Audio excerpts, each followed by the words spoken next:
expected utility는 두 번째 워커도 동일해요. 왜냐하면 두 번째 워커도 동일한 expected pay를 갖고요. 자, 이게 W1의 기대값과 같죠. 그렇죠? W1의 기대값과 같고 그다음에 두 사람은 동일한 형태의 cost of effort 펑션을 갖습니다. 2분의 1의 투입한 노력 수준의 제곱의 형태로 함수의 형태가 같고요. 그 다음에 이제 결과적으로 두 사람 모두 동일한 노력 수준을 투입한다고 우리가 전제를 했습니다. 그게 토탈 서플러스를 극대화하는 노력 수준이기 때문에 그런 것이죠. 자, 그래서 두 번째 워커의 expected utility를 계산해 보면 당연히 첫 번째 워커와 같아져야 돼요. 자, 이제 우리가 네 번째로 이제 기업의 프린시펄의 기대 이윤을 한번 계산해 보겠습니다. 제가 지금 뭘 하고 있는지 여러분 잘 따라오셔야 됩니다. 뭐 이렇게 라인 바이 라인으로 계산하는 거는 별로 중요하지 않고 여러분 나중에 제가 뭐 과제라든가 이런 거 어사인 하면 그대로 이제 보면서 따라서 계산하시면 되기 때문에 별 문제가 없고 지금 뭘 하고 있는지를 전체적인 그림을 계속해서 여러분 잘 그려가면서 따라오셨으면 좋겠습니다. 계속해서 뭐 똑같은 얘기를 자꾸 반복하는 것 같아서 좀 죄송한데 혹시라도 중간에 뭘 하고 있는지를 놓치면 사실 이런 계산이 아무 의미가 없거든요. 계산은 뭐 누구나 할 수 있습니다. 계산 방법만 조금 알면. 그래서 계산이 우리의 목적이 아니고요. 그래서 뭐 근데 스텝 바이 스텝 어떻게 계산하는지를 제가 설명해 드려야 될 것 같아서 설명을 하는 것이지 사실상 큰 그림을 여러분 꼭 이제, 이제 기억하시고 들어주셨으면 좋겠습니다. 기업의 기대 이유는 동일합니다. 첫 번째 워커의 퍼포먼스에서 첫 번째 워커의 페이를 빼고요. 똑같이 두 명을 하이어하고 있으니까 두 번째 워커의 퍼포먼스에서 두 번째 워커의 페이를 빼면 됩니다. 이게 바로 기업의 기대 이윤이 되는 것이고요. 그래서 이걸 각각 기대값을 취해서 정리를 했습니다. 그래서 Q1은 우리가 앞서 계산했잖아요. 첫 번째에서 계산했습니다. 델타 제곱과 같고 그 다음에 두 번째에서 expected pay를 계산했었어요. 그게 바로 A 플러스 B times 델타 제곱과 같고요. 그 다음에 이제 첫 번째 워커나 두 번째 워커나 동일하기 때문에 expected output이 같고 그 다음에 expected pay도 첫 번째 워커와 두 번째 워커가 동일합니다. 그래서 델타 제곱에 두 배를 했고요. 그 다음에 베이스 샐러리에 두 배를 했고 그 다음에 B 곱하기 델타 제곱에 마찬가지로 두 배를 했습니다. 그래서 델타 제곱이 여기도 나오고 여기도 나와서 제가 이렇게 정리한 것이고요. 두 명을 하이어할 때 기대 이윤을 우리가 계산한 거고 토너먼트에서와 마찬가지로 만일 한 명을 하이어한다면 어떻게 될까? 1인당 기대 이윤은 두 명을 하이어했으니까 한 명 2로 나누어주면 자 1인당 평균 기대 이윤을 계산할 수 있겠죠. 그래서 2로 나누어주면 이제 1-b의 델타 제곱 마이너스 a라고 하는 결과를 우리가 얻을 수 있습니다. 자 이제 정리 한번 해보죠. 우리가 지금까지 했던 작업들을 한번 정리를 해보겠습니다.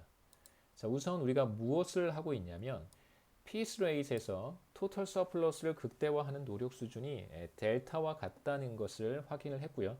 자 이것은 사실 토너먼트에도 적용이 되는 거니까 괄호하고 이렇게 토너먼트라고 써도 괜찮습니다. 자 그리고 피스 레이트에서 모든 워커들이 델타만큼의 노력을 투입한다면 그러면 어떻게 될까?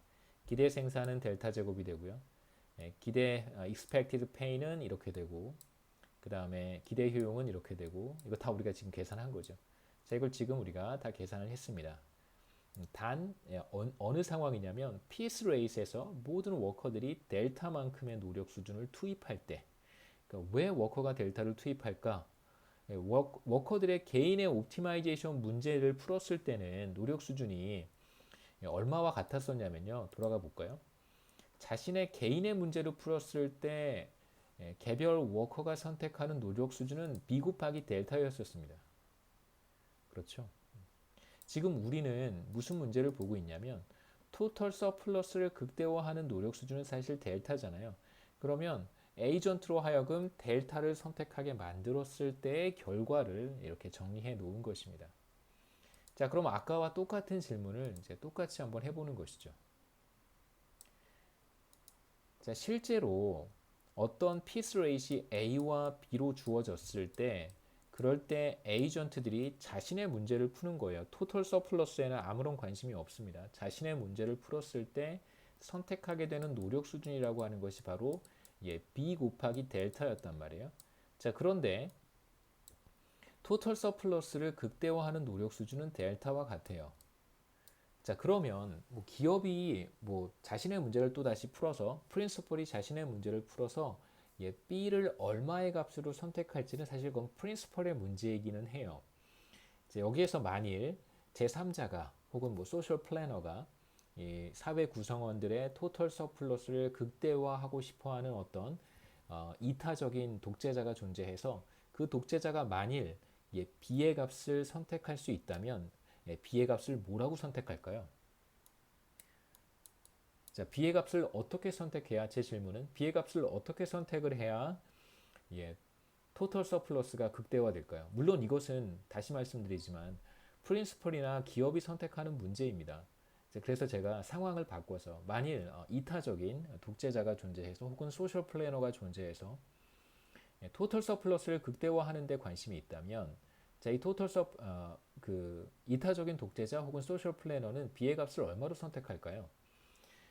에이전트가 노력 수준을 델타로 선택을 해야지만 우리가 토털 서플러스가 극대화된다는 것을 알고 있습니다. 그렇다면 B를 1로 선택을 해야 에이전트들이 토털 서플러스를 극대화하는 노력 수준 델타를 선택할 수 있겠죠.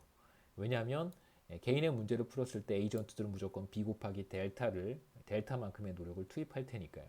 이렇게 정리해 볼 수 있습니다. 자, B를 1로 설정한다면 자, 이거는 프린시플이 선택하는 문제일 수도 있겠지만 뭐 프린시플이 정말 happen to be B를 1로 설정할 수도 있잖아요. 근데 보통 그렇지 않으니까 자, 우리는 어떤 소셜 플래너 혹은 뭐 베네볼런트한 딕테이터 이런 존재가 있어서 토털 서플러스를 극대화하는 데 관심이 있다면 혹은 여러분이 토털 서플러스를 극대화하는 것이 사실은 efficient한 allocation이잖아요. 이거보다 더 좋아질 수는 없습니다. 토털 서플러스를 조금 다르게 정의한다면 이야기는 조금 달라질 수도 있겠지만 우리가 토털 서플러스를 기대 이윤과 기대 효용의 총합이라고 정의를 했을 때 이거보다 더 높은 토털 서플러스를 얻을 수는 없어요. 그래서 B를 여러분이 그런 것에 관심이 있다면 당연히 B를 1로 설정하라고 조언을 하겠죠. 그 조언을 따라서 B를 1로 설정한다면 그러면 개인의 문제에만 관심이 있는 에이전트들은 노력 수준을 델타만큼 투입 선택할 거예요.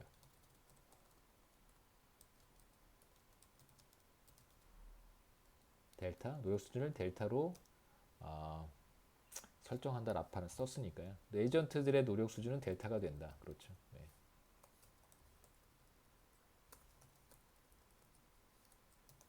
자, 이렇게 우리가 얘기할 수 있습니다. 그래서 왼쪽의 결과는 이 테이블에서의 왼쪽의 결과는 에이전트들이 왜인지 모르겠지만 델타를 선택했을 때 그때의 결과를 보여주는 것이고요. 자, 오른쪽은 뭐냐면 이제 여러분이 B를 1로 설정해라 라고 어드바이스를 준 거예요. 그러면 우리가 이보다 더 좋아질 수 없다 라는 걸 우리가 지금 알고 있잖아요. 그렇죠? 왜냐하면 에이전트들이 그렇게 되면 토털 서플러스를 극대화하는 노력 수준인 델타를 선택하게 될 테니까요.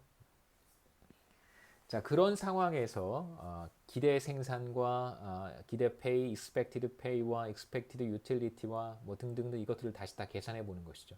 간단합니다. 여기에다가 B 대신 그냥 2를 대입한 거예요. 이렇게 B 대신 2를 대입했습니다.